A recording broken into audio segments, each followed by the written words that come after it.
Bonjour, bienvenue dans votre chaîne démystifiant les croyances qui nous aident à apprendre, à, à démystifier ou à connaître les religions afin de nous développer. On était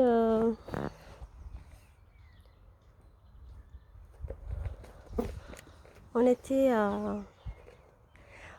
à la première partie du deuxième chapitre du Coran, qui est la sourate La Vache. Et je vais essayer de vous traduire et interpréter le verset pour afin de nous développer ou apprendre à travers les morales de croyances et ainsi choisir pour nous développer ou pas. Choisir, pour les gens qui croient, ils peuvent prendre leur religion en main, et pour les gens qui ne croient pas, ils peuvent utiliser des astuces ou des idées, des conseils des religions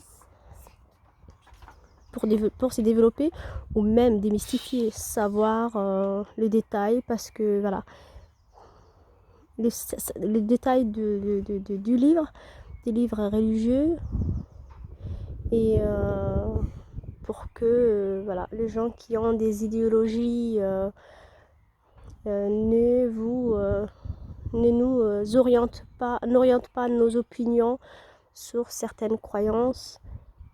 Il faut les lire et les connaître. Moi, j'essaie de lire, j'essaierai de lire sur cette chaîne quelques livres ou croyances. Je dis croyances parce qu'il y a beaucoup de gens qui ne vont pas se sentir concernés, et que pour eux, c'est des croyances. Je peux tout à fait comprendre.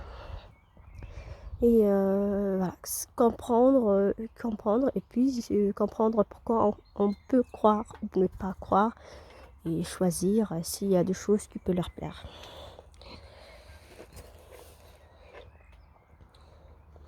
Je fais la première partie du chapitre 2 de la sourate Al-Baqarah, de la sourate de la vache, et je continue. La première partie de la sourate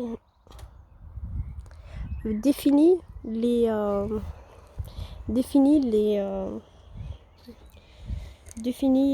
croyant, et elle a aussi défini le croyant, et elle a aussi défini la crainte. Voilà, le croyant selon Dieu, c'est quelqu'un qui croit, selon Dieu dans l'islam, c'est quelqu'un qui croit au destin, aux anges, au jour de la résurrection, un jour dernier qui aura un jugement de ceux qui ont fait les biens ou les mal.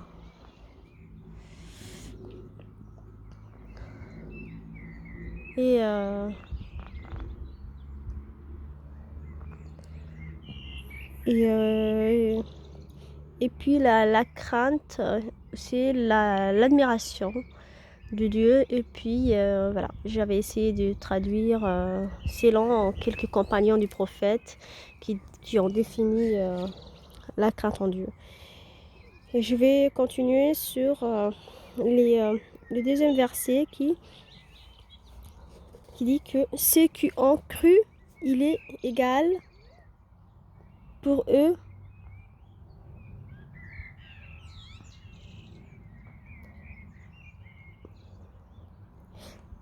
que tu le préviennes ou pas. Voilà, ceux qui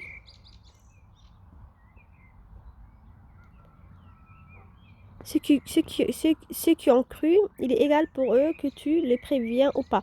C'est des traductions un peu directes, donc voilà, j'essaie d'interpréter après. Ceux qui ont cru, il est égal pour eux que tu le préviennes ou pas. Voilà, pour dire que ceux qui ne croient pas, Ben, en fait, c'est pas parce que tu vas leur parler ou qu'ils vont croire. Et c'est pour dire que dans la religion, Dieu dit aux prophètes qu'il ne faut pas imposer la religion. Et la religion, les religions, contrairement à ce qu'ils peuvent croire beaucoup de gens, et même croire de croyants, de musulmans, qu'ils peuvent imposer la religion à leur enfant, imposer la religion à quelqu'un. Non, la religion ne s'impose pas. Tu peux aimer une personne tant que tu veux, tu peux pas lui imposer. On est très différents. La religion ou même les croyances, c'est très intime, c'est très personnel et tout le monde les prend différemment et même Dieu prend en compte ces différences et il est très important que les gens prennent différemment, surtout les musulmans. Moi, j'ai été dedans dans des familles croyantes qui pensent qu'il faut que tu prennes la religion. Ça aurait été peut-être bien, parce qu'il y a des gens qui sont convaincus, il y a des parents qui sont convaincus, il y a des gens qui peuvent être convaincus de la bienfaisance des religions, mais tu peux aimer penser que ça peut... Voilà, il y a beaucoup de gens qui pensent, surtout des musulmans, que la religion, ça fait du bien, c'est beaucoup, c'est souvent bienveillant de conseiller l'islam à quelqu'un sans prétention, sans prétention et mais par contre, il faut que les musulmans sachent que avec toute votre bienveillance ou avec toute votre énergie, ben, les gens ne croiront peut-être pas forcément et pas comme vous, parce que les gens ont quand même grandi avec, ont grandi, ont eu une autre éducation qu'est la vôtre. Et même s'ils sont grandis avec vous, des gens de la même famille sont très différents concernant la religion ou les croyances. Parce que, voilà, on est unique, on a des vibrations, on est des êtres énergétiques, on est des êtres chimiques, on est différents, on est différent d'une sœur à une autre, d'un frère à un autre. On sera toujours différent et on pratiquera tout différemment.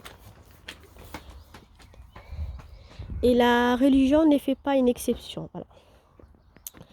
Dieu a fermé leur âme, leurs oreilles, leurs yeux, et ils auront un enfer terrible. Voilà, Dieu parle de gens qui... les gens qui croient pas, ou les gens... Moi, je dirais pas...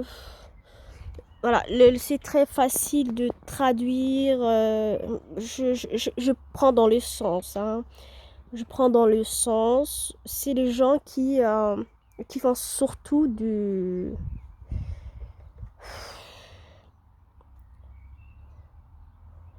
Voilà, dans la traduction directe, c'est sûr que Dieu dit, c'est les gens qui n'ont pas cru.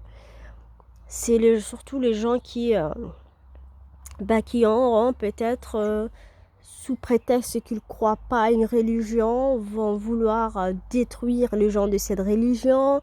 Ou voilà, les gens qui ne sont pas tolérants, c'est sûr qu'on est dans ces mondes et on est très très très différents de culture ou de tout, et que chacun garde sa croyance, garde sa particularité.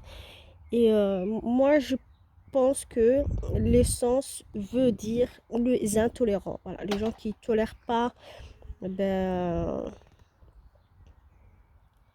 qui n'ont pas cru, tu as peut-être le droit de ne pas croire. Hein, chacun son Dieu. Là, c'est le Dieu des musulmans. Et Dieu dit que les gens qui ne croient pas, leur âme est fermée, leurs oreilles sont fermées, tout est fermé. On ne peut rien leur ajouter. Et ils auront un enfer terrible. Voilà. Mais après, il y a beaucoup d'exemples dans la religion. Et c'est sûr qu'il y a les êtres humains sont comme ça et que moi j'ai été dans un pays musulman et ils brandissent souvent l'enfer, la peur, mais il y a aussi beaucoup de versets du Coran qui, qui appellent à l'intelligence tout simplement des humains. Et moi je le sens comme ça, surtout, en fait l'enfer et tout ça, c'est surtout les gens qui pensent transgresser tout simplement en dehors des religions les valeurs humaines ou les valeurs juste naturelles, la nature, les gens qui détruisent la nature, qui croient à rien en fait.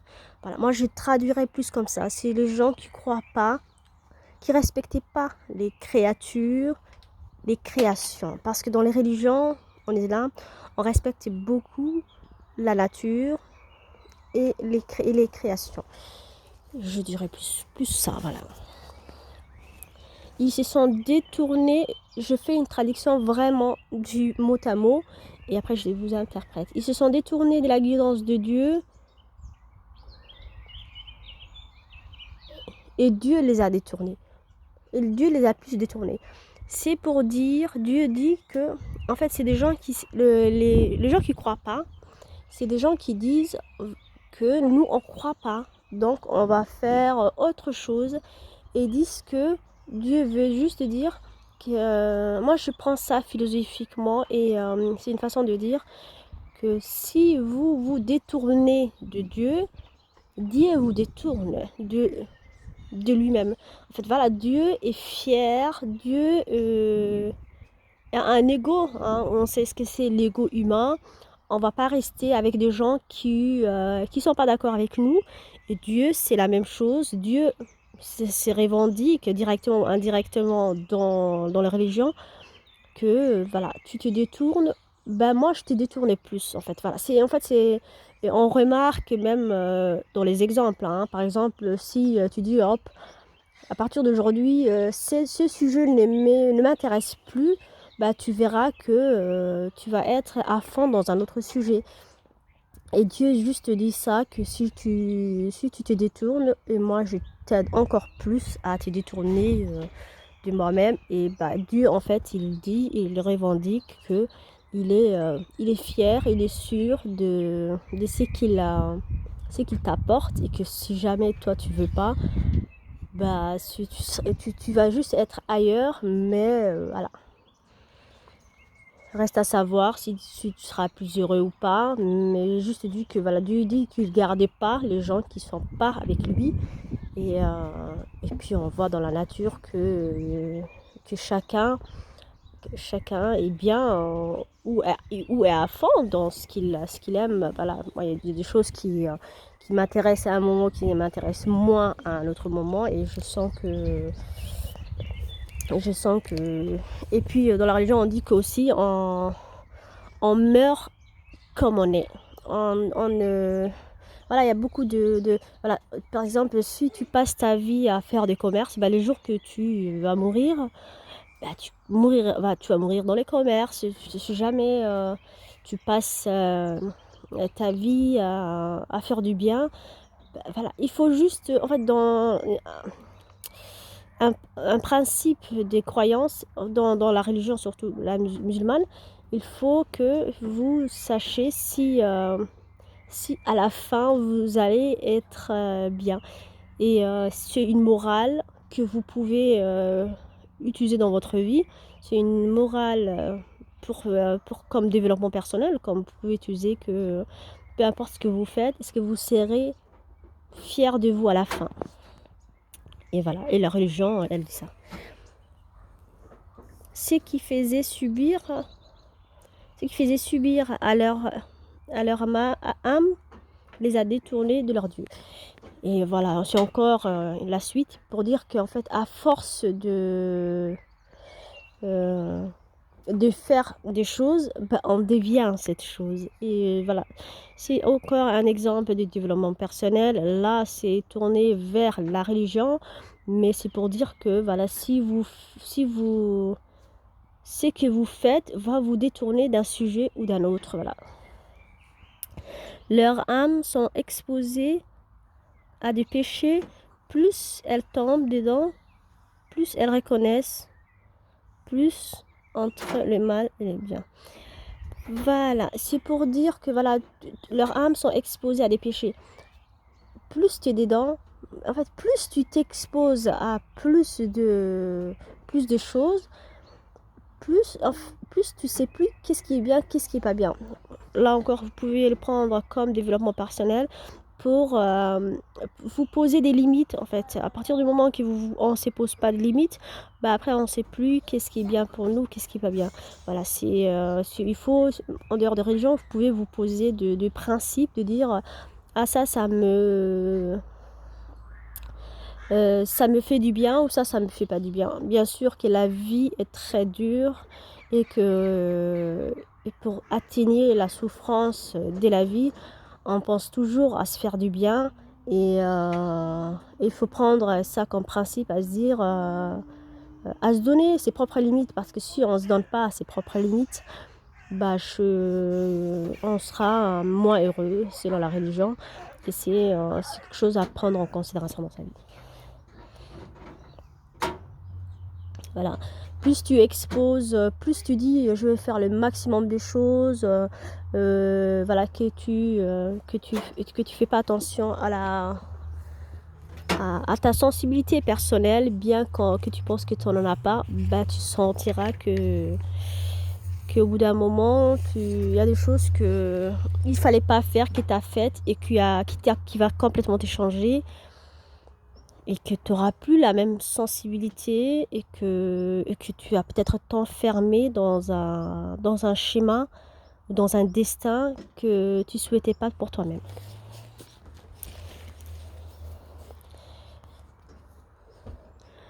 Voilà, on va faire un petit résumé de la première partie. La sourate Al-Baqarah, où le chapitre La vache divise le genre humain en trois. Al-Muttaqin, les craignants, les croyants ou les croyants, expliqués en 4 versets. Il y a les croyants, il y a les kafrines, les gens qui ne croient pas. Et conclut en 2 versets. Quant au dernier, c'est al-munafiqin, c'est les hypocrites. Et c'est défini en 13 versets. C'est pour dire que voilà. Moi, ce que j'aime bien dans la religion, c'est vraiment ça t'apprend les genres d'humains qui existent. C'est comme un livre de Jung où voilà, c'est vraiment pour ça. Et c'est pour ça que je vais essayer essayer de populariser un peu les trucs positifs en fait. C'est sûr qu'aujourd'hui avec les mouvements mais surtout médiatiques, on voit juste les côtés pas très jolis des religions. Je veux juste essayer de montrer qu'il y a quand même des bons conseils à prendre et qu'il y a souvent des traductions pas terribles et qu'il faut commencer à personnifier sa traduction et prendre ses livres en main, voilà, choisir soi-même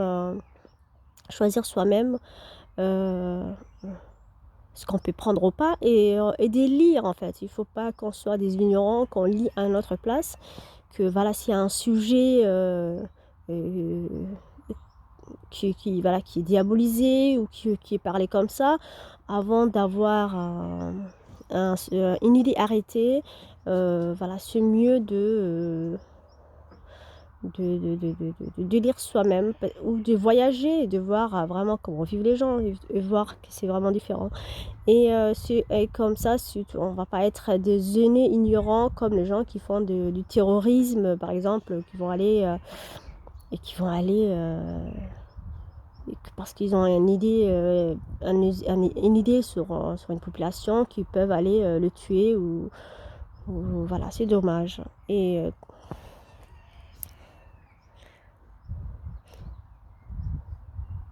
voilà, c'est vraiment un chapitre qui contient beaucoup de sagesse.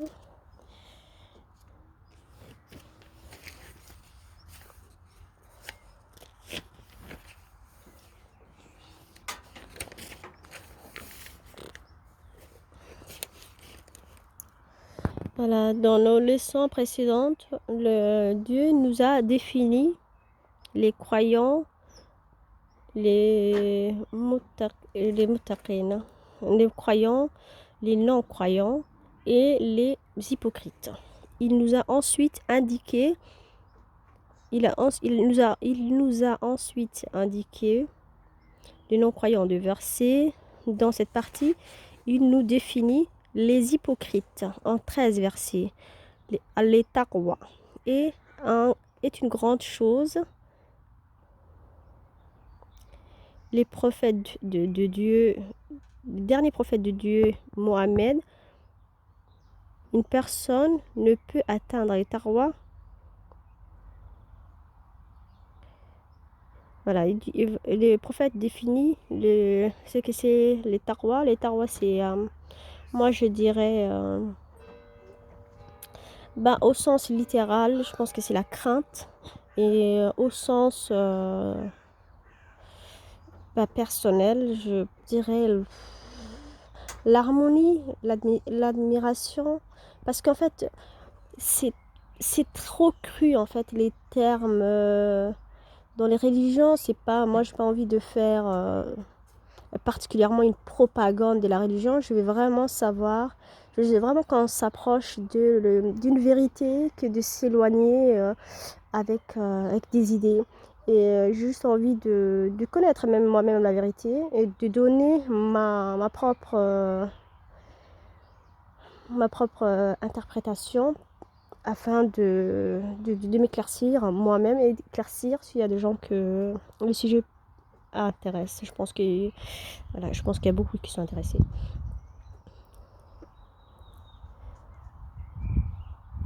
La taqwa est une grande chose. Et voilà, il ne laisse pas quelque chose qui n'est pas grave en sorte par prévention de tomber sur quelque chose qui pourrait nuire. Il ne laisse pas quelque chose qui n'est pas grave en sorte par prévention de tomber dans quelque chose qui pourrait nuire.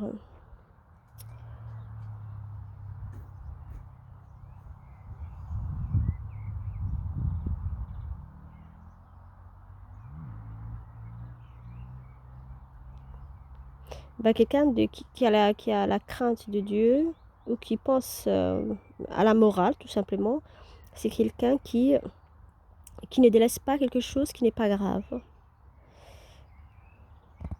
Par prévention de ne pas tomber quelque chose qui peut nuire. En fait, c'est une façon de faire une mesure des gravités. Voilà. C'est par exemple,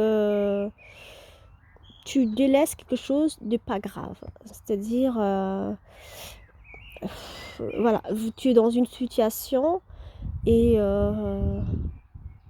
tu décides d'une chose, tu prends un acte et cet acte n'est pas très grave, mais c'est des choses qui pourraient te faire tomber dans quelque chose qui pourrait nuire. En fait, il faut faire la part des choses. Tu as peut-être dans une situation, je sais pas, franchement, je vais essayer de prendre un exemple. On te propose, par exemple, de tuer quelqu'un, ou on te conseille, et, et euh, pour de l'argent peut-être, ou peut-être pour une réussite. Et bien sûr, dans la religion, on parle beaucoup de la réussite, hein, et l'argent est très important. Et tu as délaissé cet argent qui pourrait t'aider, par exemple, à aider beaucoup de gens. Tu as délaissé pour pas tomber dans un crime, quelque chose de plus grave. Je pense que, je sais pas si mon exemple est bien placé, mais c'est un exemple. Si vous en avez, vous pouvez me les donner parce que voilà, la phrase est faite comme ça. Moi, j'essaye d'interpréter. Par exemple, étant donné les croyants étant une personne ayant un âme suspendue où rien ne rentre, rien ne rentre, rien ne sort.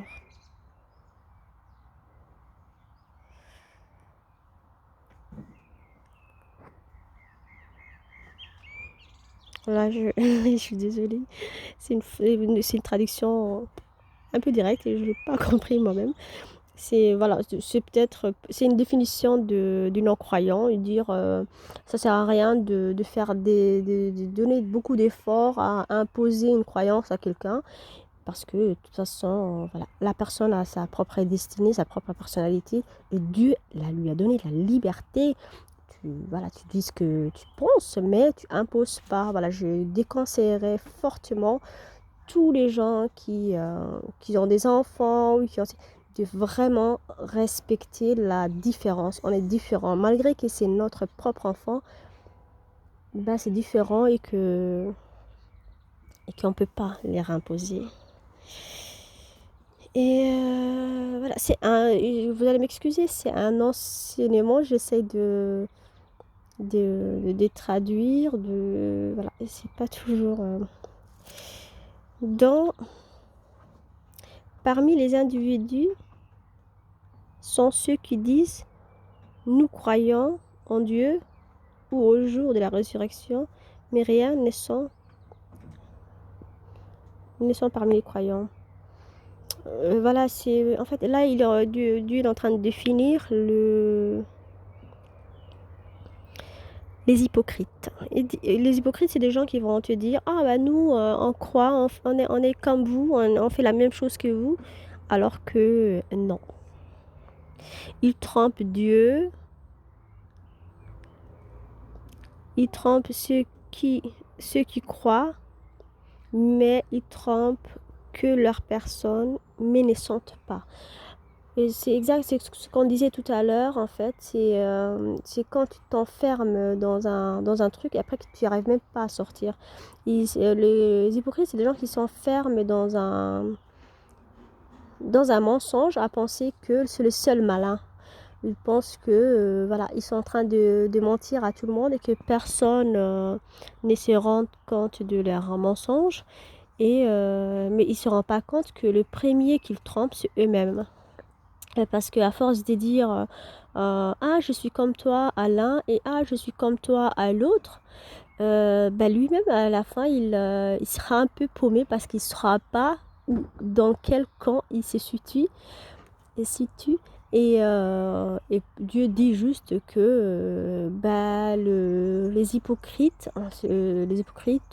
moi j'essaye d'intellectualiser, sortir du schéma religieux avec tout le respect que j'ai pour le religieux, mais la religion, il faut la philosophie parce que sinon c'est un peu bête. Voilà, il faut que tu comprends ce que tu pratiques parce que si tu pratiques ou tu crois à quelque chose que tu comprends pas, c'est quand même dommage voilà, on est des êtres intelligents, on n'est pas des animaux. Il faut après avec tout le respect que j'ai pour les animaux, que je pense ils ont leur intelligence, mais nous, on a besoin de comprendre ce qu'on fait. Et pour comprendre, il faut lire, il faut le décortiquer à sa façon. Voilà. Tout ce qui pense... Tout ce qui pense... Voilà, je suis déjà à 28 minutes. C'est un peu lent, mais je vais essayer de faire encore quelques phrases. Et tout ce qui pense... Tout ce qui pensent faire à Dieu et à ses croyants en trahison ne reviennent sur eux, ils s'engouffrent. Et voilà, Dieu dit que en fait les hypocrites, ils pensent qu'ils font du mal aux autres, mais ils savent pas que c'est comme les karmas. Ça te revient parce que les gens ils te servent ce que tu leur as donné. Les gens ils sont pas bêtes et n'essayez vraiment pas d'être hypocrite ou de faire des choses pour plaire parce que les gens vont se rendre compte que ce que tu dis tu n'y penses pas et que c'était juste pour plaire parce que tu peux pas être au long terme une autre personne ou voilà, tu peux pas t'approprier de choses que tu connais pas parce que voilà, au bout d'un moment on va se rendre compte que ce que tu racontes c'est pas ce que tu es. Et Dieu dit, il s'engouffre.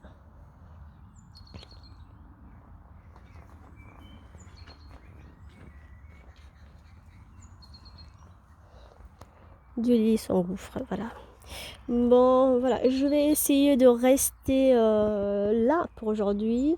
Voilà, les hypocrites sont définis en 13 phrases ou 13 versets dans la vache, dans le chapitre de la vache, et je vais essayer de continuer les restes de traduction la prochaine fois. Je vous remercie si vous êtes resté jusqu'à là. Écrivez-moi un petit commentaire pour dire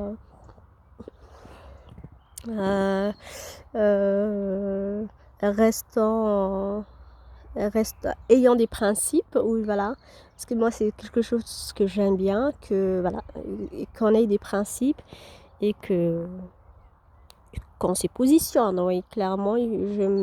Après c'est pas toujours facile, mais il faut se positionner parce que ça t'aide à pas te faire hésiter, parce que la vie, parce que si tu choisis pas ta vie, il y a d'autres qui choisiront à ta place. Et disons, en choisissant au moins nos pensées, parce que voilà, c'est quand on pense nos pensées, c'est quand on ordonne nos pensées, qu'on arrive à ordonner notre vie. Et je vous souhaite beaucoup de courage, et merci de m'avoir écouté jusqu'à la fin, et je vous souhaite beaucoup de courage et je vous fais profiter de ces beaux sapins. Voilà, je suis un peu dans un jardin, un verger, et ça commence à fleurir. Si vous voulez, je peux vous faire un petit tour. Ça, c'est un noyer. Ça, le monsieur l'a déjà préparé, c'est mon voisin. C'est bois pour l'hiver. Ça, c'est un poirier. Il y a des poires. Voilà, si vous voulez savoir ce que c'est un poirier. Ça, c'est un poirier. Et ça, c'est un pêcher. C'est des pêches un peu jaunes, amères. C'est un peu long. Je sais pas si vous voyez. C'est des pêches. C'est un pêcher. Ça aussi, c'est des pêches amères.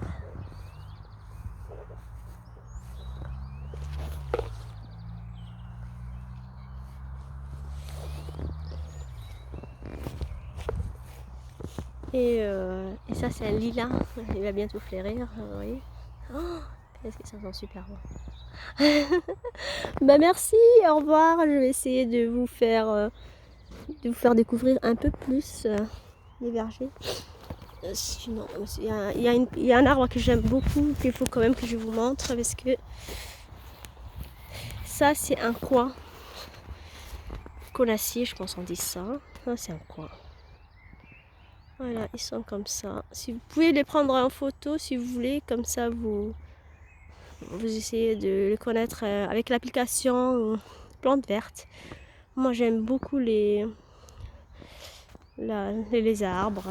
Ça me fait du bien j'adore la nature. Ça me rend vraiment heureuse. Et celui-là, oui, je pense que c'est aussi. Moi, je sais pas, celui-là. Ah, c'est un pommier, je crois. Ça, oui, je pense que c'est. Enfin, je suis pas sûre. Peut-être un mirabellier. Un mirabellier. Allez, hop. Je vais vous montrer. Vous pouvez prendre en photo si vous voulez, comme ça. Vous.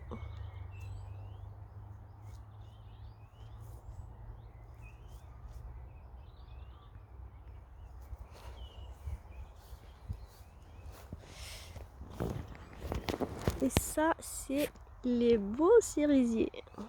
Il est très très très beau. Très très beau. Très bel arbre. Et qui fait excellent fruit.